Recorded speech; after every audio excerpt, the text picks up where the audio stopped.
आप देख रहे हैं चैनल आवाज की दुनिया। मैं केवल इतना कहना चाहूँगा कि यदि हम आज एक ऐसा मैं अनाउंसमेंट से शुरू करना चाहूँगा जिसके बारे में हमारे जो अपने यूनिवर्सिटी के डीन्स भी हैं वो भी अभी तक उनसे भी मैंने शेयर नहीं किया था।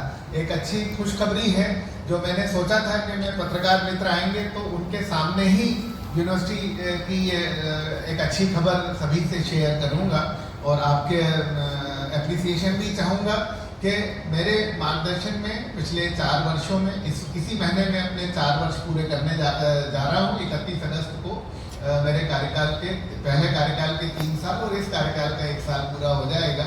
उसके पश्चात ईश्वर इच्छा पर है अगले 2 साल और 25वां प्रोजेक्ट परसों अवार्ड हो गया है संगम यूनिवर्सिटी को भारत सरकार के द्वारा,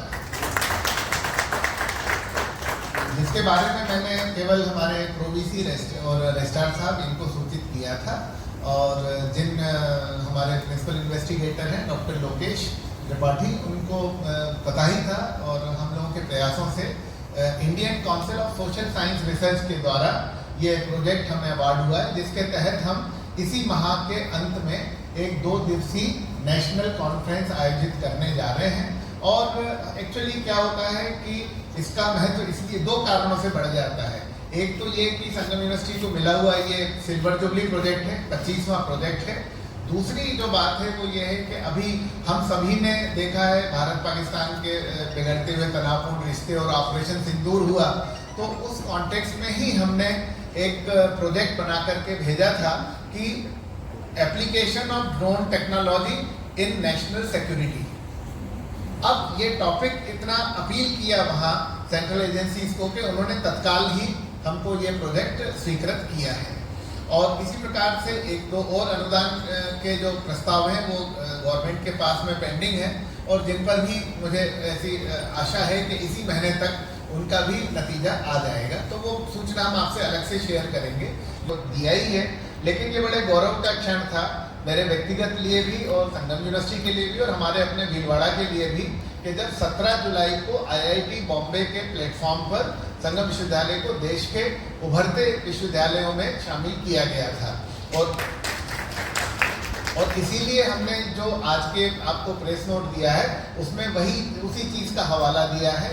और जियो इन्फॉर्मेटिक्स के क्षेत्र में जो जियो स्पेशियल टेक्नोलॉजी के क्षेत्र में जो हमारा डिपार्टमेंट ऑफ जियो इन्फॉर्मेटिक्स 2013 से कार्यरत है और पिछले 12 सालों में जिस प्रकार का उन्होंने बहुत अच्छा प्लेसमेंट किया है, बहुत अच्छी इंटर्नशिप कराई है, इंडियन स्पेस रिसर्च ऑर्गेनाइजेशन जो इसरो है उससे वहाँ से हमारे बच्चे जो हैं वो इंटर्नशिप करने जाते हैं, उनसे टाई अप है हमारा और वहाँ जाकर के बच्चों ने बहुत सारे सर्टिफिकेट्स भी अर्न किए हैं। और आज ही इसरो से मेरी बातचीत चल रही है लोकेश जी के माध्यम से और ये प्रेस कॉन्फ्रेंस के लिए मैंने उन्हें होल्ड कर दिया था कि मैं पहले पत्रकार मित्रों से बात करूंगा फिर इसरो में बात करूंगा। वो संगम यूनिवर्सिटी में यहाँ आकर के एक प्रोग्राम करना चाह रहे हैं 12 अगस्त के दिन, क्योंकि हम सभी जानते हैं कि 12 अगस्त को विक्रम साराभाई जी का जो प्रख्यात वैज्ञानिक रहे हैं उनका जन्मदिन होता है, तो उस दिन वो कार्यक्रम प्रस्तावित है। अब जैसी प्रेस कॉन्फ्रेंस के बाद जैसी बातचीत होगी वो भी सूचना आपको उचित समय पर प्रेषित की जाएगी। मिला IIT बॉम्बे के प्लेटफॉर्म पर, तो वहाँ पर मुझे देख करके ऐसा लगा कि वास्तव में जो है संगम यूनिवर्सिटी एक राष्ट्रीय परिदृश्य में अपनी पहचान बनाने में कामयाब रहा है। और पिछले वर्ष उसी प्लेटफॉर्म पर लोकेश जी को ही वो एमर्जिंग फैकल्टी का अवार्ड मिला था एज एन इंडिविजुअल फैकल्टी और मैंने उनको प्रेरित किया, मैंने कहा ये तो आपका पर्सनल अवार्ड हो गया, यूनिवर्सिटी के लिए कुछ कीजिए। तो फिर उन्होंने बहुत अच्छा एक सबमिशन किया था और उसमें बहुत तगड़ा कॉम्पिटिशन हुआ था।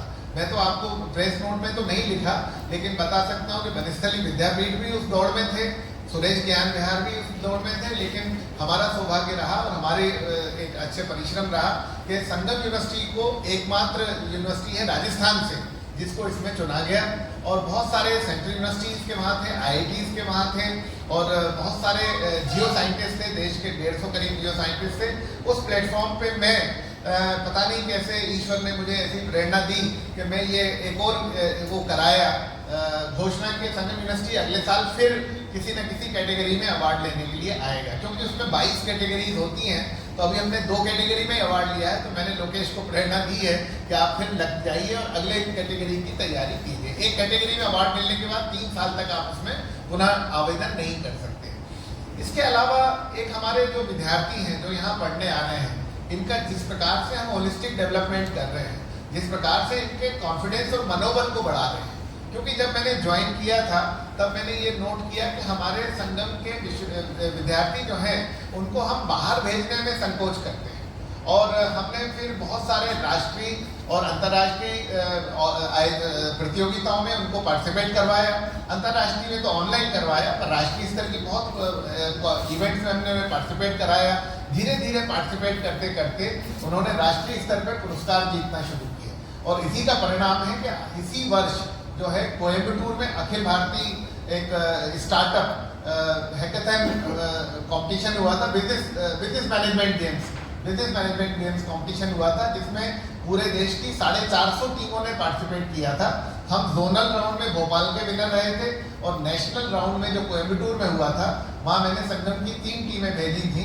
उसमें आप सभी के लिए और हम सभी के लिए गर्व की बात है कि अपने संगम की भीलवाड़ा की टीम जो है फर्स्ट नेशनल चैंपियन और रनर अप, उन 3 में से अपनी 2 टीमें ये अवार्ड जीत करके आई हैं। तो ऐसी बहुत सारी उपलब्धियां हैं, लेकिन जैसा मैंने कहा कि हमारे प्रेस नोट में ये सारा चीज़ें इंक्लूडेड हैं।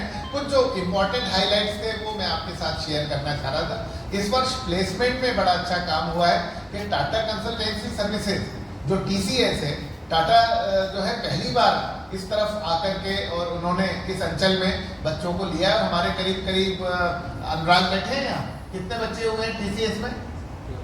12 बच्चों का चयन हुआ है TCS में। इसके लिए हमारे प्लेसमेंट सेल के जो डिप्टी डायरेक्टर हैं डॉक्टर अनुराग, वो बधाई के पात्र हैं। ऐसी बहुत सारी उपलब्धियां हैं हमने ना पाए हैं, लेकिन हमें जो स्टैटिस्टिक्स आते हैं, जो रिजल्ट आते हैं, उसमें हमारी प्रोग्रेस हर साल बढ़ती जा रही है, क्योंकि उसमें एक क्राइटेरिया होता है कि टीचर्स के द्वारा जो पेपर पब्लिश किए जाते हैं, जो पेटेंट लिए जाते हैं, तो पिछले 4 वर्षों में मेरे कार्यकाल में 120 से अधिक पेटेंट शिक्षकों के द्वारा लिए गए, 750 रिसर्च पेपर्स लिए गए। इसके आधार पर बिब्लियोमेट्रिक इंडेक्स बनाया जाता है। वो बिब्लियोमेट्रिक इंडेक्स हमारा काफ़ी बढ़ गया है। अभी थोड़ा सा एक एरिया का डिसएडवांटेज है, थोड़ा इंफ्रास्ट्रक्चर में हमें इम्प्रूव करना है। अच्छा, सबसे बड़ा वहाँ पर एक और पॉइंट होता है परसेप्शन। तो हम धीरे धीरे इसको जो है एक क्षेत्रीय यूनिवर्सिटी से राजस्थान की राज्य स्तर से राष्ट्रीय स्तर पे हम धीरे धीरे ला रहे हैं, ताकि वो परसेप्शन डेवलप हो सके। पर बिल्कुल आपने सही कहा कि NIRF में स्थान बनाना बहुत प्रतिष्ठापूर्ण होगा। डेफिनेटली।